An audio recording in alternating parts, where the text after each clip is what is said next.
लेकिन इस संसार में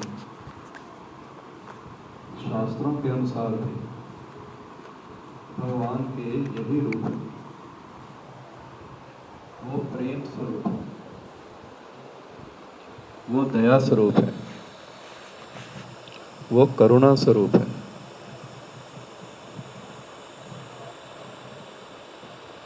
वो सत्य स्वरूप है। तो ये हम जो प्राणी हैं, ये गुरु मिलन से पहले अंधेरे में भटक रहे होते हैं। अंधेरे का अर्थ ये है कि हमें अपने अहंकार के अलावा और कुछ भी नज़र नहीं आता। हम किसी को क्षमा नहीं कर पाते, हम जीवों पर दया नहीं करते,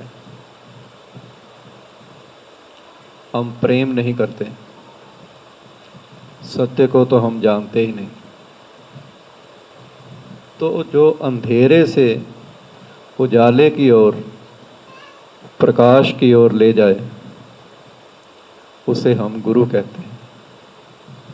गुरु का शाब्दिक अर्थ यही है। गु से होता है अंधेरा, रू से है प्रकाश। जो अंधेरे से प्रकाश की ओर ले जाए वो गुरु है। किसी समर्थ गुरु के आसपास बैठने भर से ही हम इन गुणों को अपने आप ही धारण करने लगते हैं। गुरु ये सिखाते हैं कि हमारे सिवाय दूसरा कोई नहीं है, और जब सामने वाला भी मैं ही हूँ तो मैं उस पर क्रोध नहीं कर सकता। कोई अपने पर क्रोध नहीं करता। तो जब क्रोध नहीं होता तो फिर प्रेम होता है। तो पहली बात ही जो गुरु ये बताते हैं कि सब कुछ अद्वैत है। अद्वैत का अर्थ है कि दो नहीं है, सब एक ही है। ये उस भगवान को बताने का एक तरीका है कि हम ये नहीं कहते कि वो एक है। अगर एक कहते हैं तो फिर दूसरा भी है। हम कहते हैं कि दो नहीं है तो अपने आप उसकी धारणा हो जाती है कि वो एक ही है। तो जब एक ही है तो सामने भी मैं हूँ और यहाँ भी मैं ही हूँ, तो फिर मैं दूसरों पर क्या करूँगा जो मैं अपने साथ करता हूँ। मैं कितना भी बड़ा कोई अपराध कर लूँ, एकदम से अपने को क्षमा करता हूँ। कि अपने को कभी हमने दंड दिया है कि मैंने ऐसा अपराध किया है? क्योंकि वो मैं हूँ तो मेरा अपराध अपराध नहीं है। तो जब सामने वाला भी मैं हूँ तो फिर उसका अपराध भी अपराध नहीं है, तो उसको क्षमा करना ही बनता है। तो उससे प्रेम करना ही बनता है। प्राणी मात्र पर दया करना ही बनता है, क्योंकि भगवान सभी पर एक जैसा व्यवहार करते हैं। मनुष्य कोई विशेष चीज़ नहीं है। ये कीड़े मकोड़े और पक्षी जानवर भी उसी की बनाई हुई चीज़ें हैं। तो उनके नज़र में एक मनुष्य और एक कीट की एक ही वैल्यू है। वो सभी पर प्रेम करते हैं। तो जब भगवान ऐसा करते हैं तो गुरु की महिमा भी कुछ भगवान से निराली ही बताई गई है। कोई ब्रह्मा हो सकता है, कोई शिव हो सकता है, कोई विष्णु हो सकता है, लेकिन गुरु इन तीनों के होने के बाद जिससे ये तीनों ही पैदा होते हैं ये वो चीज़ होता है। जैसे कहते हैं कि गुरु ब्रह्मा है, गुरु विष्णु है, गुरु महेश्वर है, गुरु साक्षात पर ब्रह्म है। और जो गुरु को हम नमस्कार करते हैं वो असल में भगवान को ही नमस्कार करते हैं।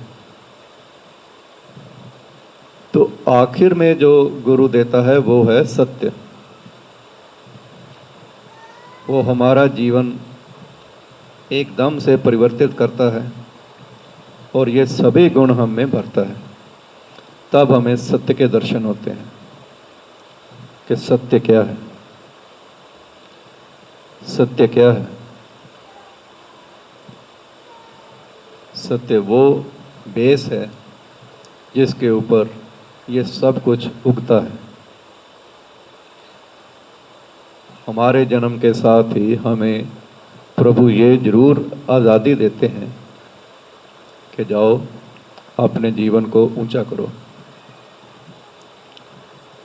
कर्म करने में हम आज़ाद हैं, फ्री हैं। अब ये हम पर आ जाता है कि हम क्या करते हैं। गुरु के कहने पे चलते हैं कि अपनी ही मर्जी करते हैं। अपनी ही मर्जी करेंगे तो कर्म करेंगे, सकाम कर्म करेंगे, अपने लिए कर्म करेंगे, केवल अपने लिए। तो जो कर्म अपने लिए किया जाता है उसका फल भी हम ही भोगेंगे। और अच्छा किया है तो अच्छा होगा, बुरा किया है तो बुरा होगा, इसमें कोई दो राय नहीं है। तो गुरु को आज हम देखते हैं तो जैसे परमात्मा को ही देखते हैं, क्योंकि गुरु में करीब करीब परमात्मा के जैसे गुण होते हैं। करीब करीब का अर्थ ये है कि आखिर तो वो मनुष्य के चोले में ही है। तो जो इतना सा फर्क रहता है वही उसमें और परमात्मा में फर्क रहता है। परमात्मा तो अजर है, अमर है, स्वयंभू है, अकाल है, लेकिन हम शरीर में हैं और गुरु भी शरीर में है, तो वो थोड़ा सा उनका अंतर होता है। लेकिन आध्यात्मिक रूप में, सूक्ष्म रूप में परमात्मा और गुरु में अंतर नहीं होता। कहते हैं कि परमात्मा को तो किसी ने नहीं देखा, लेकिन गुरु परमात्मा के जिस तरह से दर्शन करवाता है तो गुरु के हम बलिहारे जाते हैं। वो कहते हैं गुरु और गोविंद दोनों खड़े हैं, मैं किसके पाँव में पहले पड़ूं? तो कहते हैं कि मैं अपने गुरु के बलिहारी जाता हूँ जिसने मुझे परमात्मा से मिला दिया। तो ऐसे गुरु के चरणों में समर्पण करके हम अपना जीवन सफल करें, गुरु के गुण धारण करें, सभी जीवों के साथ प्रेम करें, उन पर दया करें, दुखियों के साथ करुणा करें, सुखियों के साथ आनंद करें और हमेशा सत्य पर चलें। इस तरह से करने से हम अपने जीवन को नई ऊंचाइयों पर ले जाएंगे और यही हमारे जीवन का लक्ष्य भी है। ओम हरि ओम हरि ओम हरि ओम।